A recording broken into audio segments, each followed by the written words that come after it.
BRS అభ్యర్థుల్లో tension మొదలైంది. బీఫామ్లు ఎవరికి ఇస్తారో ఎవరికి ఇవ్వరో అనే ఆందోళన మొదలైంది.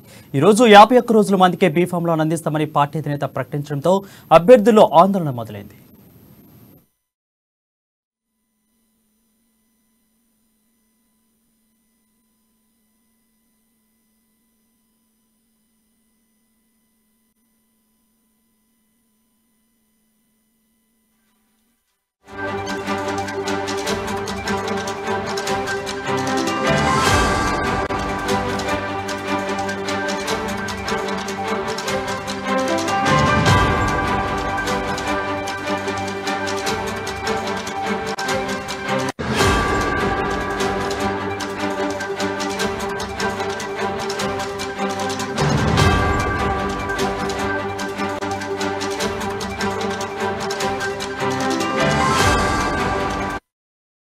న్యూస్ చూస్తున్నాం. బీఆర్ఎస్ అభ్యర్థుల్లో టెన్షన్ మొదలైంది.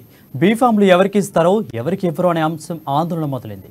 ఈ రోజు 51 మందికే బీఫామ్లు అందిస్తామని పార్టీ అధినేత ప్రకటించడంతో అభ్యర్థుల్లో తీవ్ర ఆందోళన మొదలైంది.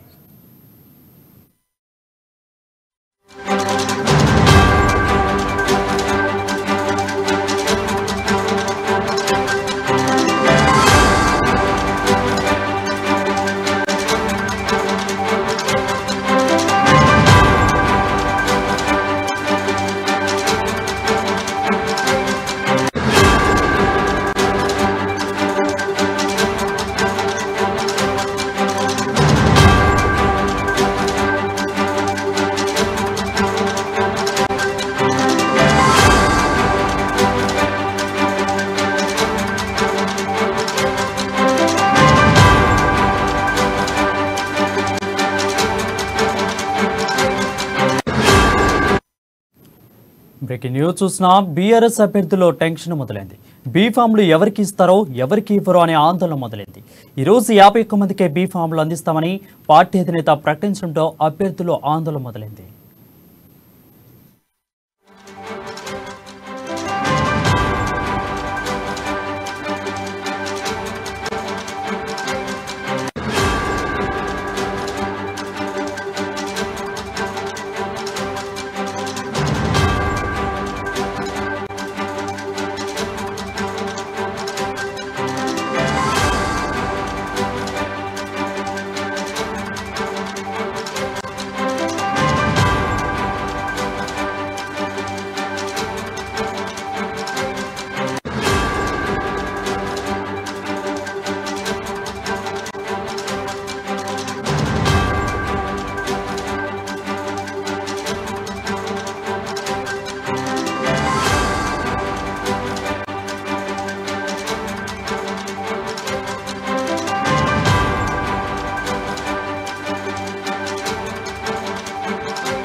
న్యూస్ చూస్తున్నాం. బీఆర్ఎస్ అభ్యర్థుల్లో టెన్షన్ మొదలైంది. బీఫామ్లు ఎవరికి ఇస్తారో ఎవరికి ఇవ్వరో అనే ఆందోళన మొదలైంది.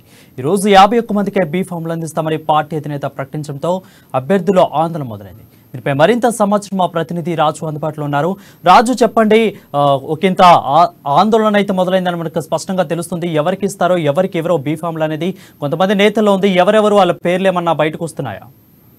వరుణ్, తెలంగాణ భవన్లో ఈ రోజు సీఎం కేసీఆర్ అధ్యక్షతన ఆ పార్టీ ఎవరైతే ఎమ్మెల్యే అభ్యర్థులు ఉన్నారో అభ్యర్థులందరూ కూడా మీటింగ్ కావడం జరిగింది ఈ రోజు. అదేవిధంగా అభ్యర్థులతో పాటు ఎమ్మెల్సీలు, ఎంపీలు కూడా ఈ మీటింగ్ లో పాల్గొనడం జరిగింది. అదేవిధంగా నియోజకవర్గానికి సంబంధించిన ఇన్ఛార్జ్లు కూడా ఈ మీటింగ్ కు ఈ రోజు తెలంగాణ భవన్ లో జరుగుతున్నటువంటి మీటింగ్ లో కూడా పాల్గొనడం జరిగింది. ముఖ్యంగా ఈ రోజు బీ ఫామ్లతో పాటు మేనిఫెస్టో కూడా రిలీజ్ చేస్తామని చెప్పి ముందుగా అయితే షెడ్యూల్ అయితే ప్రకటించడం జరిగింది బీఆర్ఎస్ పార్టీ. అయినప్పటికీ ఈ రోజు కేవలం 51 మందికే బీ ఫామ్లు ఇస్తామని చెప్పి కొద్దిసేపటి క్రితమే సీఎం కేసీఆర్ ప్రకటించడం జరిగింది. ఈ నేపథ్యంలోనే ఆయన ప్రకటనతో ఒకటేసారి ఈ అభ్యర్థులు ఎవరైతే ఉన్నారో టికెట్ ఇంతకు ముందు గతంలో ఆగస్టు 21వ తేదీన ప్రకటించిన 115 మంది ఎవరైతే అభ్యర్థులు ఉన్నారో వాళ్ళందరిలో కూడా ఒక రకమైన టెన్షన్ నెలకొంది. ఎందుకంటే ఈ 51 మందికే ఆల్రెడీ ఇప్పుడు బీఫామ్లు ఈ రోజు ఇస్తే సో మిగతా వాళ్ళ పరిస్థితి ఏంది? సో ఈ 51 మంది అంటే ఈ 51 మందిలో ఎవరికి ఇస్తారు, ఎవరిని ఇప్పుడు పక్కకు పెడతారు అనే చర్చ అయితే జోరుగా కొనసాగుతా ఉంది. ముఖ్యంగా ఒక రకమైన టెన్షన్ కూడా లోన్ అవుతా ఉన్నారు వాళ్ళందరూ. అదే చర్చించుకుంటా ఉన్నారు ఎమ్మెల్యేలందరూ కూడా ఎందుకు ఇట్లా అవుతుందని చెప్పి కూడా.